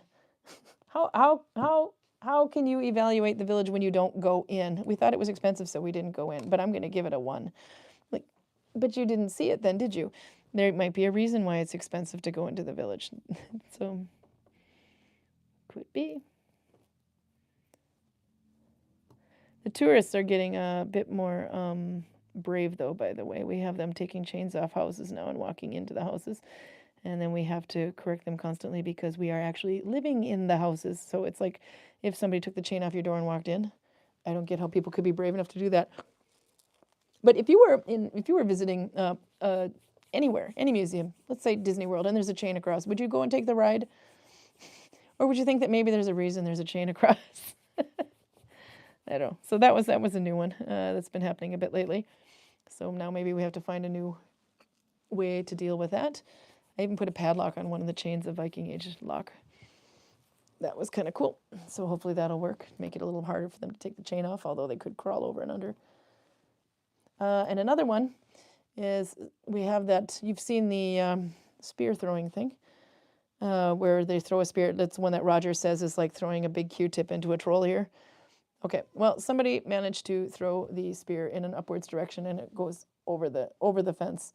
So they decided to walk behind there through a locked door, a shut door with a hook on it, climb up the living containers that are behind it onto the roof to go and get the spear and then come down, and thought they had every right to be back there because they accidentally threw the spear over the fence. Would you do that? Would you go behind a closed door anywhere? That is obviously not part of the thing. Climb on top of container roofs. That is the most dangerous thing to do. What if they fell down? And another new favorite today, because it's getting really crazy, we had a kid peeing on a tree. There's a toilet right over there, and he goes and pees on a tree. Why would people do that? And what parents let their kids do that? Do you go to Disney World and just pee on the trees? Not that we're Disney World, but you know what I mean. I don't get it. So there's a lot of craziness going on. Maybe it's they didn't like the rain. I don't know. So now we have to think of new issues. How do we avoid kids from peeing on trees and tourists from going behind closed doors and climbing on fences, up containers? Purda says, we had the same problem in Vollen. Really, tourists kept trying to climb the stairs to the sleeping platform. We had to put up a sign saying, do not enter. Yeah. And when you're a guy, the world is a urinal, says Roger. Roger, you suck. But you know what? I think Karl would probably have said the exact same thing.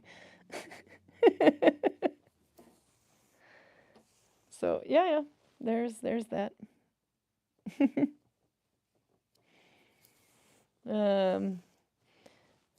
And then I got to think, these days I do so much more administration because there's a lot more office work that needs to be done that I'm not in the village as much as I'd like to be, or hardly at all anymore sometimes. So I'm wondering, what about the stuff I don't see?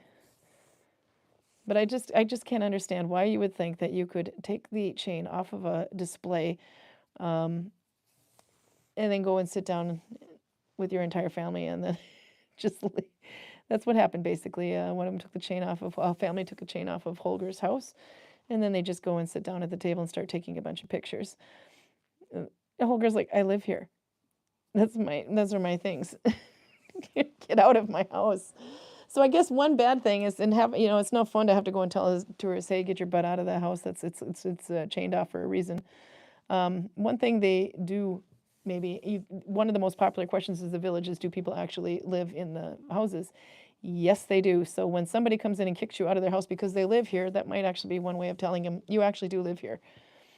So maybe that kind of gets into their head a bit more. I love administration as long as it doesn't happen to me, says Torben. Let me administer something. No. And because they think those chains are part of the experiences, Audra. Yeah, I guess so. We can do other things with those chains and make it a real interesting experience too. Oops, I have this big yarn fart going on here. There. Let's see. That's why they put plastic on ladders and toilets in display That's why they put plastic on ladders and toilets on display in that big Swedish shop you see everywhere, says Zandecker. Oh, like IKEA, yeah. I used to work at Bauhaus for about 6 years, and they sell toilets there, among other things. There was actually more than one occasion in the 6 years that I lived there that a kid decided to use the toilet that was on display too. Yeah, these things are not hooked up to water when they're on display, and then somebody has to clean that. I just thought, I think that was featured actually in some movie once, that somebody had done that, or that a kid did it, but it would happen more than you think. Let's see, where's my M1? M1, this would be middle. There. And then, let's see, what else did I miss here? Not for kids, yeah. Lindsay says, that sounds even more like he was trying to intentionally draw you into an argument or get you to waste emotional energy on him. Oh, yeah. I was in a situation where I had to anyway, I had to give a negative response, and then I realized I don't actually have to spend that much energy explaining it. No means no. So that is, but you're always going to get those, but why? It's just because that's the way it is. That's the way I decided it is. No means no. No, you cannot have that. Okay, now I think if I'm going to make this a pouch, it is big enough. But I don't like this. I'm definitely take some yarn and weave these. I don't know if you can see how big those holes are, where my first initial increases are. So I think I will definitely weave some yarn into those to close off those holes a bit. But the rest I think is okay. I think the gauge got better. So, but it's starting to look quite nice.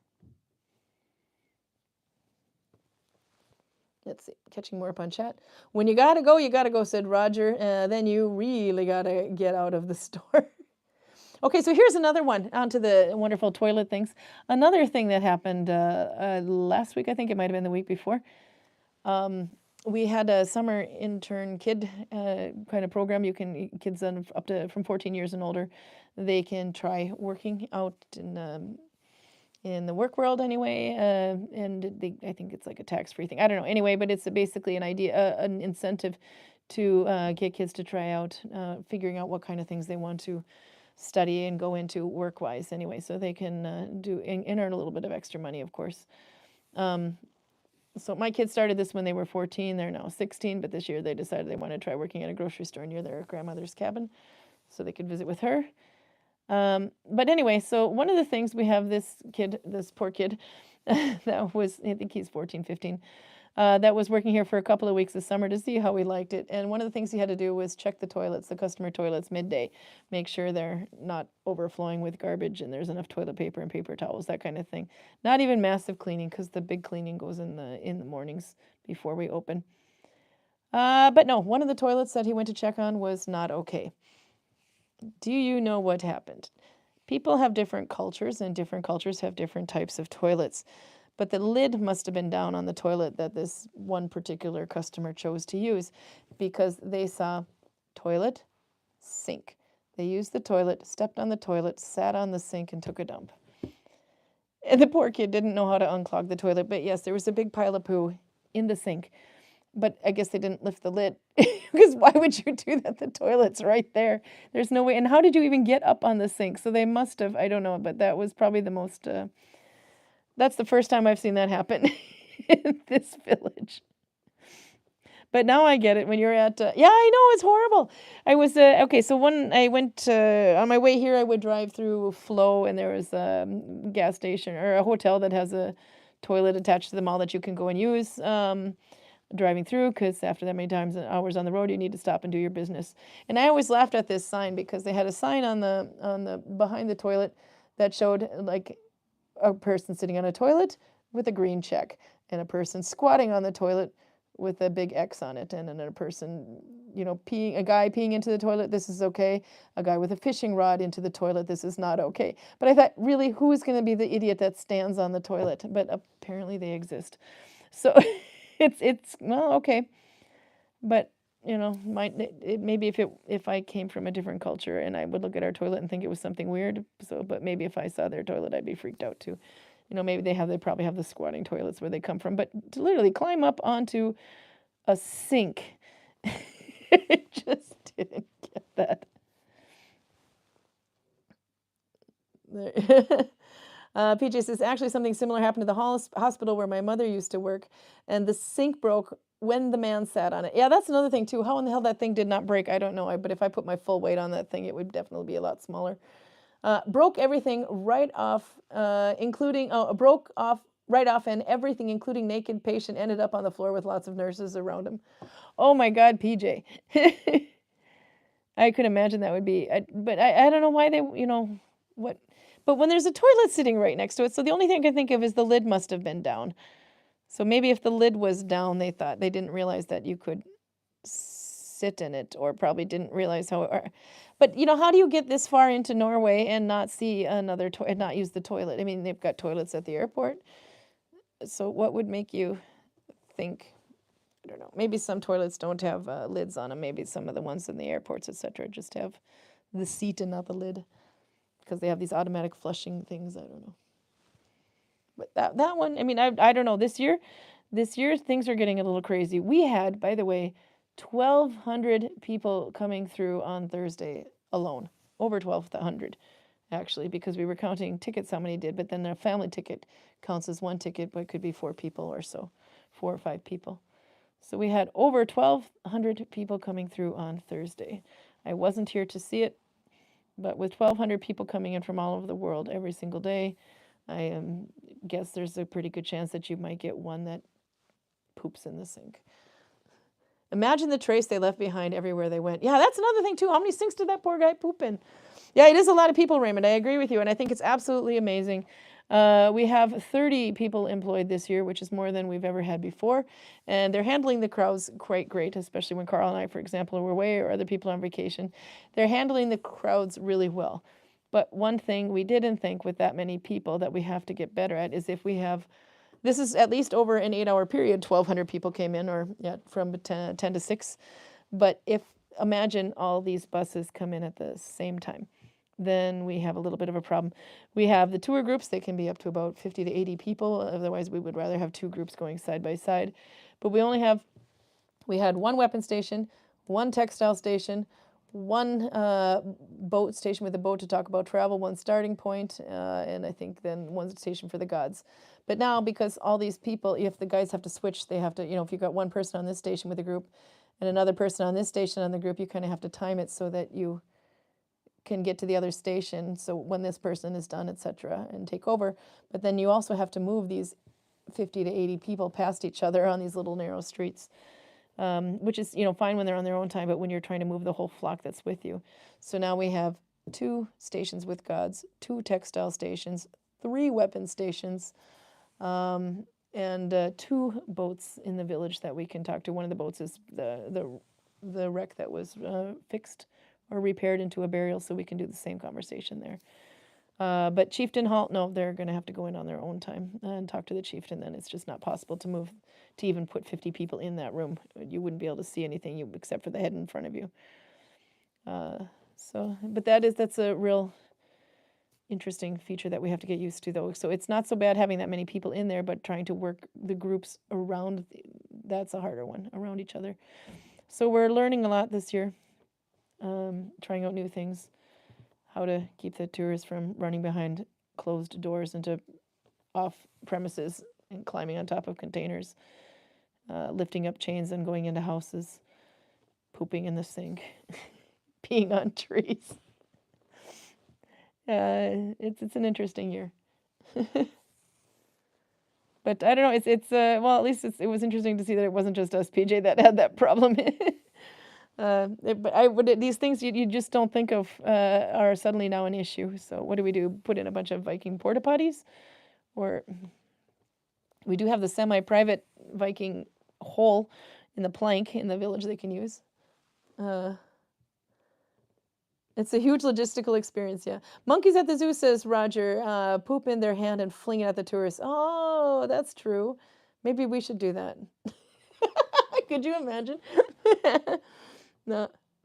Torben says, pooping in the woods has become a big problem in Tisadal. Really? Thousands of people who all want to go to Trolltunga, but forgets that it's a 10-hour hike. So all along the trail, piles of shit. Oh my God.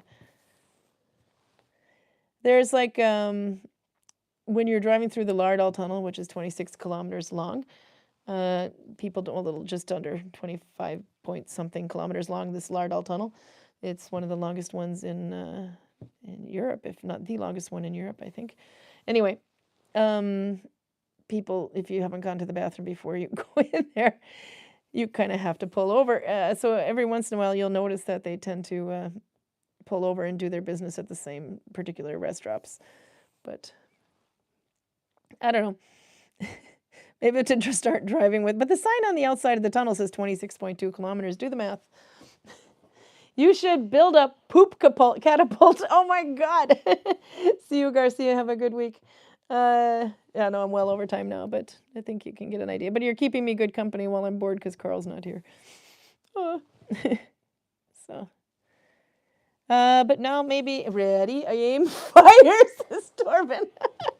Well, you're keeping me good company. By the way, Garcia, we'll go next time, Saturday, same time. Hopefully I'll be in the village if it's not raining as much as it is, but it'll probably be needle binding heavy again because Carl still will be away that week. So there we go. Let's see. You can see now, definitely, the stitch much better. Okay, there you go. Now we can compare. Dalarna and Oslo M1 top down. They're not the same by far, but they both have a bit of a woven look to it compared to something like that. But the same thickness of yarn. Dalarna makes, if I was going to do Oslo with this, it would be like this thin, I think. Yeah, like that thin probably. But because Dalarna, when you're doing that, when you're going under the, you do your loop in the back and then you go under this one. So that little extra twist makes it squish down a bit. So this is now much, much thicker than it would be if it was just regular Oslo. And then Oslo M1, it is definitely thicker and not very much stretch compared. Vertically always, but. So there you go. I wouldn't do the one that you were thinking, I think it was PJ that was thinking about doing the stitch. It's definitely going to be a lot denser and a lot less stretch. The yarn leftovers. Torben says, I would be a natural captain of the 100 and last poop artillery regiment. What's in that IPA that you're drinking? I like that one. It needs to be stretchy, said PJ. Yep. So we found out M1 won't work. I wouldn't suggest M1 as Oslo M1 as a stretchy stitch. I was going to say, what else could you do with the Oslo stitch with a thinner yarn would be stretchy, I guess. But it would also be very airy and well, like that one. This one would be thinner. This is, you can see how see-through it is. But it stretches more because of it. It also squishes up into almost nothing. That's what I liked about this one. It was a thinner hat, but it's nice and warm, but it squishes to about nothing. Fun. I didn't get to try Audra's chocolate. I have to do that now. Okay, how about the mousse and stitch? Mousse, no, that's got more loops. The more loops involved, the less stretchier it would be. I think mousse is, oh, I forget how many loops. I have to look it up. Torben's still on the poop thing. Audra's saying, Torben, are you saying you have enough experience with poop? And I have to agree with Audra a bit here. And Torben says, fix bayonets under prepare for close combat. So Torben and Roger's monkeys are going to get together and have a really good time. Organized Viking crime. So on the conversation of poop, I'm going to have a chocolate.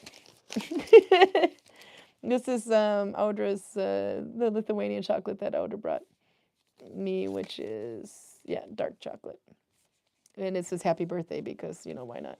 No, nothing to do with the birthday. She just brought me all kinds of chocolates to try, so much so that I am, wide smile, loud laughter, memorable moments, love for life and chocolate. That's cute. Now, she brought me so much chocolate, so in order to keep myself from eating it all at once, I've decided to have a little bit each time. So, here we are. It is not poop, it's chocolate. So we get to see. All right. Let's see, I'll turn this down.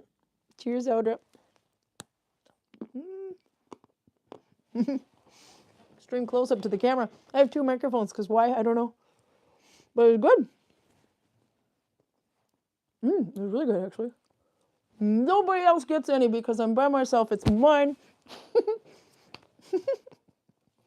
I'll just start flinging it. Ready? It's good. I probably should have spliced my wool before doing that. That was stupid. Oops, sorry, turning it down. There we go. That was good. York is definitely stretchy, says Raymond. Each stitch tends to be wider, and so you need to decrease if you are matching it to a different stitch. That's true. I have to pretty much thumb tension it. Max says, to be honest, I can only have a certain amount of chocolate, but not too much due to high amounts of potassium. Yeah, I do okay with it, but I don't eat chocolate a lot every day. I usually think chocolate is too sweet. The dark chocolate is not as sweet as the other kind. But I would always say I'd have to have it with coffee. So if I have coffee and chocolate, I'm just stuffing my face here. Screw you guys. If I have coffee, the chocolate disappears real quick. If I don't have coffee, then the chocolate lasts a bit longer. I'm stuffing my face here. We'll put this away. It's very good, Audra. You're a bad person. Thank you. Audra sent me also a little jar of rhubarb jelly or jam today. I'm super excited about that. I was going to get some lefse to eat done, and I forgot to pick some up before the store closed, so I'll bring it home and have it. But when I went to look at it, well, I was going to save it for Karl so that he could try it. But then when I went to look at it, I loosened the lid just a little bit, and now I have to eat it. Karl doesn't get any. Mine. Let's see, because it would probably be bad by the time I see Karl. I recently found that chocolate is a trigger for my headaches. Are you, says PJ, are you triggering, is it tannins? Because that's the same thing with the beer that I can't drink beer, and a lot of people thought that it might be due to tannins. But it can't be because there's a lot of tannins in coffee and in chocolate, and I don't react to those. But maybe that might be something to consider with your headaches. If you can't do chocolate, maybe because there's tannins in the chocolate. You know, they're both beans, coffee bean and a chocolate cocoa bean. So that might be, I don't know. Expert Karin. Anything you can't, but just don't Google it because Google goes straight to cancer every time. Can't do it. Raymond says, don't do any spit joins now. Good point. I'm going to have another piece of chocolate. Max, so speaking of that, I think Brotby stitch has the M1 connection, even though it's related to Broden stitch. Yeah, so it does, actually, because I was thinking, I couldn't remember if there was a name for this one or not. There probably is. But I was immediately thinking of Brotby, and it's not. Brotby has 1, 2, 3 loops, the 3 previous loops, so it's just like Broden. You have the 3 loops behind your thumb, and then you go through. So that's Broden. But if you do an M1 connection, and then those 3 loops, and then flip, that's Brotby, I believe. And definitely denser, because you're using 1, 2, 3, 4 loops, and you're twisting your join. So that's a very dense stitch, that one. You want to use it for a thinner yarn. Maybe it's the hops, Karen. Have you tried cider with hops? Oh, the hops. Have you tried cider with hops in it? No, I haven't. I've been afraid of trying cider as well for the same reason. I have to find a day where it's okay to look like I have a hangover the next day because it gives me such a migraine. So if I can find a day where I can handle being a migraine or just sitting being a couch potato all next day anyway, then I would try cider, because cider is good, but because it has similarities with beer. And not apple cider, to be confused, by the way, but the cider alcoholic drink. Damn it, I have to splice now. What do I do? We'll maybe weave in this end first, I think, until I get some of the chocolate cleared from my mouth. Audra, you're giving me non-splicing material. I love it. Let's see, maybe I'll try to weave in this hole a bit. Something like that. The trick to weaving in the holes from your joins here, for example, or something like this, is to not do it tightly. Do it loose, just enough so that it closes. Because when you pull it tight, if I pull this tight now, I might open a new hole, or I might make a hole here. But I can, if I do it loosely, it won't make a hole.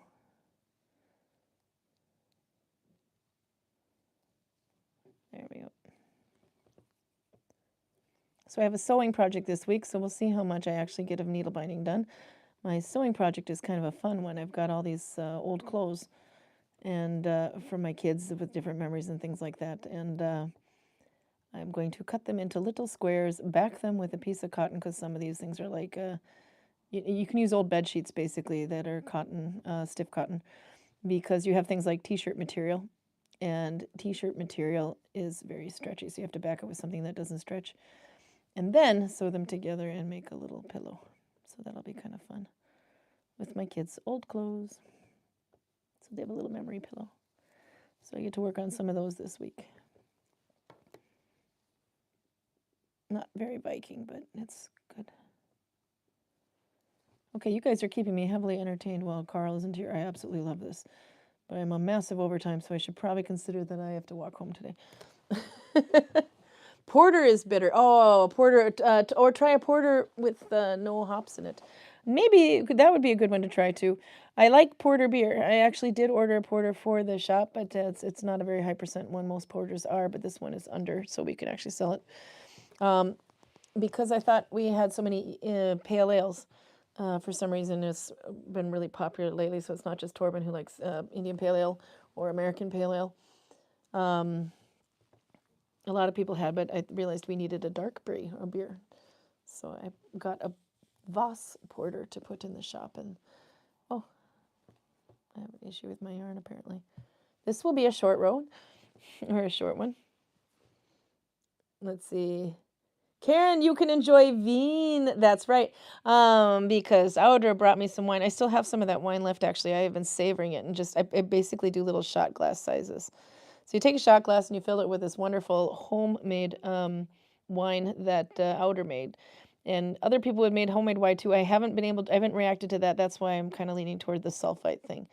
Because a lot of wines have, well, I think a beer has sulfite in it too, but a lot of the wines also have sulfite too. When they're to like quickening the fermenting process. I forget how the hell that works. I'm not a very good brewer. Okay, let's hope there's no poo colored on here from the chocolate. But anyway, something in it. But when maybe it's to speed up the process, I guess. So if you do it slower and over time, like a homebrew would, then it wouldn't It doesn't have as many sulfites in it, and I seem to be able to handle those. But I'm still being careful with it. I just have like a little shot glass and just slowly sip it and savor it because I don't have too much homemade wine. But I got some from Audra when she was here, so now I have a pretty good stash. So I slowly work on it every once in a while so that I can have some. Poop color. It doesn't look like, yeah, well, I didn't want to say chocolate. It's more fun. We were talking about poop, so I'm eating chocolate and talking about poop. And so we don't want any poop color the yarn, but it looks like I got away with it. Let's see, there was some more comment in here. All right, hope he's having fun with his family. Oh, yeah, there. Yeah, Carl's away visiting his family. That's right. That's why he's not here. Sorry. Yeah, so hope he's having fun with his family and friends. Yeah, no, he's got to take some time out. He's up in Selje, which is, it's a good 4 or 5 hour drive from here. And if you're taking public transportation, it could take you a better part of a day to get there. So he'll be there for a little while. But yeah, he's missing out on all the poop. But he'll be back. We can't get rid of him that easy. So next week he will be gone too, but the week after, I think, I think he'll be back. Or maybe I'll be visiting in Selje. I can't remember. It depends on how the vacation days go. Let's see. Audra says, only beer that is drinkable. The only beer that is drinkable is Grimbergen. Grimbergen. I have to check that one out. I haven't heard of that one. Poop color. Yep. Let's see, where else did I miss?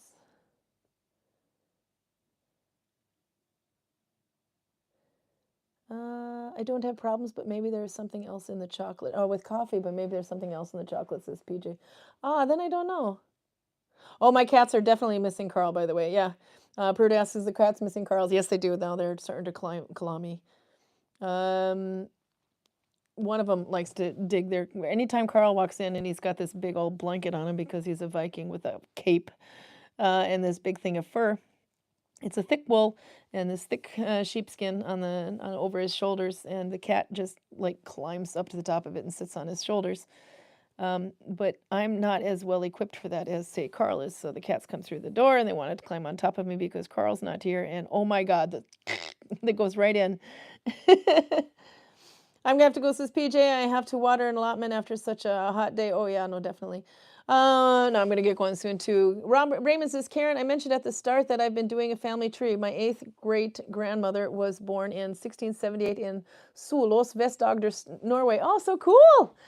That's really cool. See, now I knew there's a reason why you liked the mountains and wanted them shipped to you. Now you have to come back to us, Brian Bunny. That's quite cool. Well, there you go. Maybe the bunny that we sent you, you can name it after her. That might be kind of fun, too. Tequila, porque yo soy muy estúpido. Tequila, because I am very stupid, says Torben in Spanish. I like it.